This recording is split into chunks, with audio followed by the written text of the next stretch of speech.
The woman purposely swept out the trash from her house. Then she went to the apple tree. Seeing that no one was around, she took a broom and hit it hard. A large number of apples fell into her arms. Then she pretended to sweep the floor and quickly slipped home. A priest came out of his house. Everyone thought he was really going to pray. In fact, praying is just a lie, he is actually drinking secretly. Then he went to the prison and pretended to visit the inmates. And he spits on the prisoner. And the honest-looking prisoner was digging a hole in the ground with a spoon. The old man who was peering at the window had a box of gold hidden under his bed. He opened it every day. All this was seen by the village bully. He was always thinking about the old man's gold. The bully took his knife and fork and prepared to eat. But his wife only brought him a bowl of rice. The bully took a bite and spat it out. The wife turns around and carries the basket out the door. It turned out she was having an affair with her next-door neighbor, Paul. While they were gardening in the grove, they were discovered by the old lady upstairs. The old lady went around every day digging up other people's secrets. That day, everyone was in church praying. The bully quietly brought a ladder and climbed through the window into the old man's house where the gold coins were hidden. The bully took the old man's gold coins for himself. Then he grabbed the old man and threw him out the window.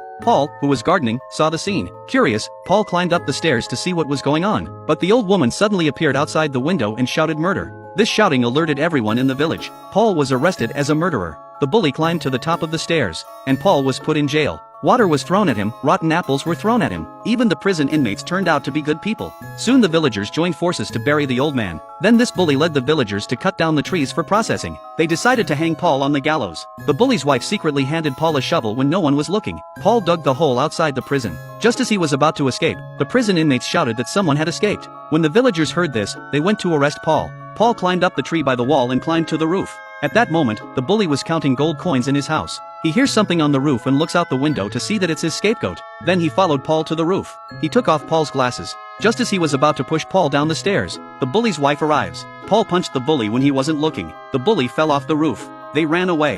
That night, the bully's body was eaten by ants and left as a pile of white bones. The villagers saw a pair of glasses next to the bones. They thought it was Paul's body. The villagers then dismantled the gallows. Peace returned to the village. The priest continued to drink. The woman sweeping the floor continued to take advantage. The old lady continued to pry into people's privacy.